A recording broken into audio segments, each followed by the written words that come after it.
Welcome to an episode of r/slash Entitled Parents, where we share stories of moms or dads thinking that because they have kids, they are entitled to everything. Kick back and enjoy these several stories we're about to share with you, and at the end, make sure to like, comment, and subscribe. Now, on to the stories. And this story is posted by u/M Slythe. Do I have to wear a special dress for my wedding? EM says yes. First, some historical context. My family calls itself a Catholic, but we have never been that abiding to the church canon or protocol since I remember.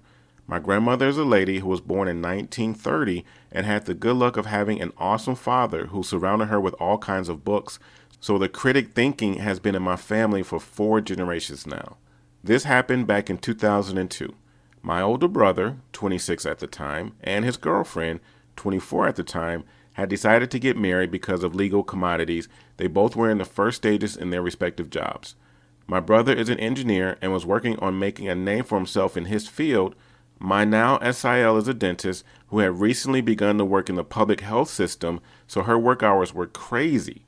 She was called if there was an emergency, even if outside her shifts.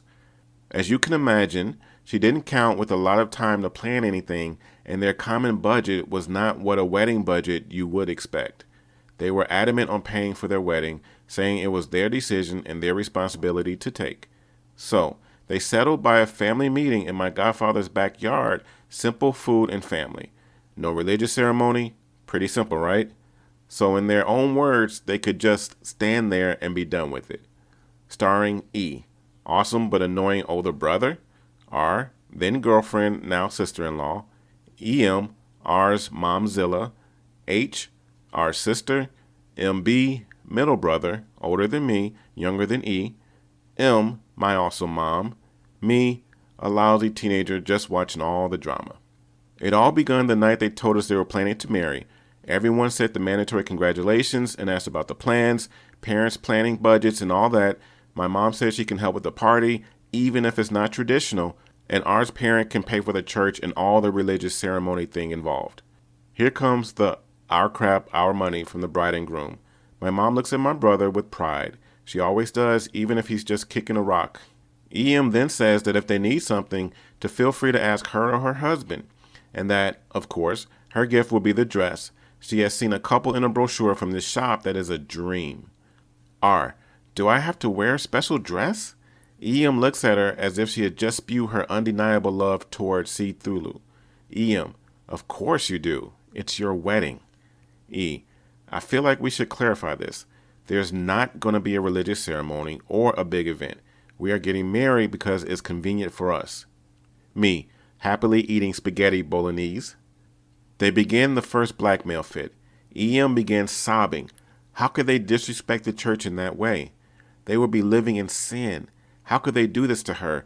R was the only daughter she was going to see getting married in her lifetime. Look at her sister. She was an old maid and would never give her that joy. Spoiler alert, the older sister H, she's not an old maid. She was 27 at the time and doing everything with a pulse that consented to share a bed with her. And all right, even if they don't want a religious wedding, at the very least, she should buy a dress. How is she getting married in a potato sack? Yep, those were the words. At this point, me, MB, and H just share a look because the disaster was imminent. H, why don't we all compromise on something? We can all go dress shopping, find something appropriate, and at the same time look special. Me, even touring another store or more than one? By this point, my grandmother was getting stressed, and I was dizzy because of the high pitch of the yelling, so I just wanted them out of my nose. R was not precisely happy, but agreed. And to try to placate things even more, the commissioner mom, with all the preparations for the reception, gave specifications. I heard her saying something small like 15 times, and the card with the money. She claimed that with the little time her job left, this would be better. We all thought it was true. The day of the shopping, I was dragged with them along with my moms. I have never been fond of shopping trips. I find them boring, and my medical condition is not precisely ideal for them, but I complied. I saw R getting stuff and God knows how many dresses. EM was in heaven, saying one and the other were prettier than the last one.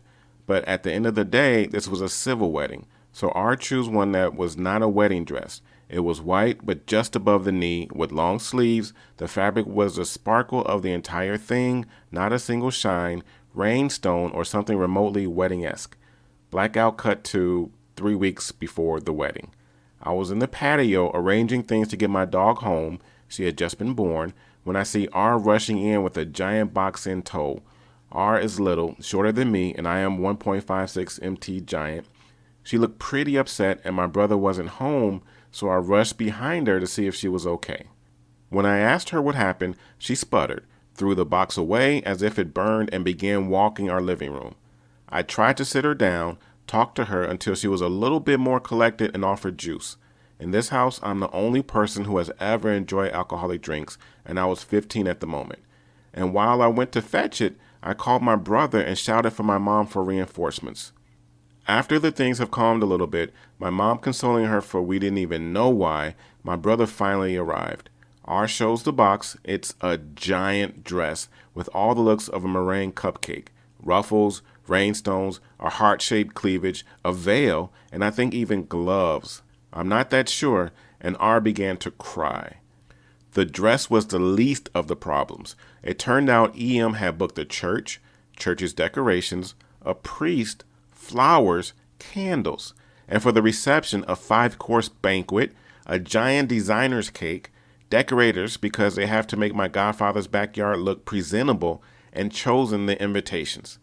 All of this paying with the card they gave us, which was perhaps around 10% or something of the like of the total price for all the nonsense. They got everything returned, have a couple of problems with some people who do not accept cancellations, but the bank took care of it. The story has a happy ending though. They had to do something before EM got wind of the things, so in that very moment, they jumped in my brother's car, went to the courthouse, and got married. Stopped in the way back to my house to buy a ton of pizza, frappuccinos for everyone, and fruit tarts from our favorite bakery for when we were kids. Texted everyone that they had just gotten married and that everyone was welcome to celebrate with them at home. When R's dad and sister arrived, they said EM was deeply hurt and offended, and that she was not putting a foot in that ridiculous party, not after the disregard of all her efforts and job. It was better for everybody. Today, they're still married, have a teenage kid who is both joy and work, but who we all love deeply. EM is still there, sometimes making a fuss, but my brother has gotten very good at handling her. And this story is posted by u/des_Andrew. Entitled Mom calls me, 14 male, a pervert for being in the woman's section with my mom. This happened a few days ago, and since I can post here, now I thought I'd share this woman's sexist mind. When this happened, me and my mom were at Target. Now being the oldest kid, I was my mom's slave and had to hold and carry everything she was interested in. Now we were almost done shopping and my mom decided to go look at some clothes for herself.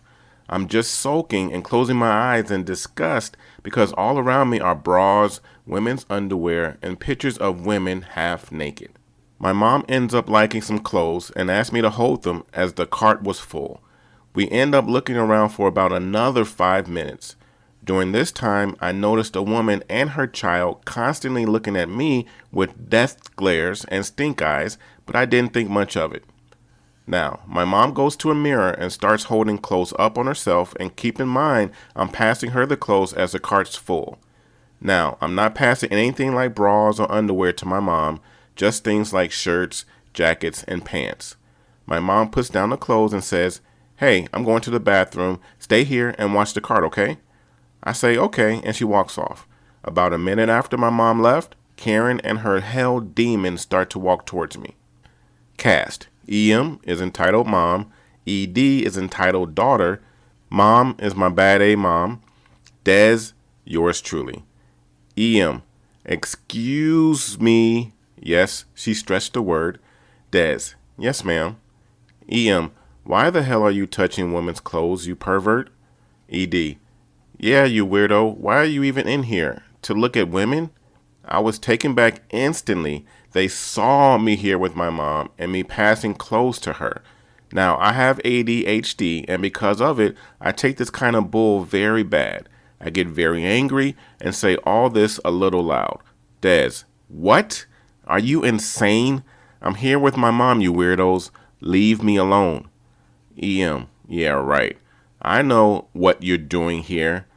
When she was saying this, she was walking towards me, pushing me into a wall. Her daughter snickers, and I decide, all right, you want to fight? Come at me. Des, all right, listen, you idiot. I have done nothing to you. Now get out of my face and leave before I get security involved. You touch me again, I will hurt you. EM, try it, kid. We'll press charges. Des, really? I say, snickering. That camera up there will suggest otherwise. My mom comes back, and later I figured out she came back a little while ago and was watching to try to figure out what was going on. Mom, excuse, why are you talking to my kid? EM, your son has been touching all the women's bras and underwear and has been asking my daughter inappropriate questions. ED, yeah, and he's been trying to touch me too. Mom, okay, so you didn't call my son a pervert, push him into the wall, and threaten him when he tried to protect himself? EM, what? No, you... Mom, shut the F up and get the hell out of here before I call police for assaulting my son. EM, you wouldn't dare. Now, I'm in awe my mom never talks like this and thinking, geez, my mom's a baddie. Mom, yes, I would. You have 10 seconds to leave me and my child alone. Now go. The EM and ED both huff and walk away. Me and my mom laugh like crazy after, and now I hold my mom in higher respect. And this next story is posted by u/control. My entitled aunt thinks I should give my great-great-grandfather's ring to her son. My family has a lot of weird traditions that come into play here, so let me explain them. My family is filled with musicians, no one famous, and it started with my great-great-grandfather, who was an extremely skilled guitarist. He valued dedication and practice when learning music. He died when my great-grandfather, who ended up being a skilled trombone player, was about 16, and one of his final wishes was this: going through generations, the first person in a generation to consistently practice and perform with one instrument, this becomes important later, for 7 years, I don't know why he chose that time, was to receive his wedding ring. My family has kept this tradition for years. My great-grandfather played trombone, got the ring at 23, and my grandfather, pianist, got it at 20. The generation above mine, my mom, EA, etc., includes no dedicated musicians, so my grandfather kept the ring for decades. I received a trumpet as a gift when I was 9. I'm 16 now, and 7 years after I played my first note, to the day, I was given the ring. Here's where my entitled aunt gets involved. My cousin, EA's son, has been playing music longer than me, but he was not dedicated to a particular instrument. Because EA's husband is rich, he went through instruments constantly. He would buy an instrument, play it like 3 times a month for 6 months, and then ask his parents for a different kind. It was clear that he wasn't dedicated. When EA heard, she was furious. She called my grandfather and had a 3-hour-long argument with him in which she called him crazy, selfish, etc. She called me and demanded I give it to her son. When I hung up, she drove to my house, but my mom stood up for me and demanded she leave. She hasn't talked to anyone since. This happened a week ago. I'm typing this on my phone at a restaurant, but when I get home, if I can remember, I'll attach a picture of the ring to this story. I know our traditions are weird, but that's just how we are. This has been TNA Top Notch Audio. Please like, comment, share, subscribe for sure, and we look forward to more videos for you and your enjoyment in the future.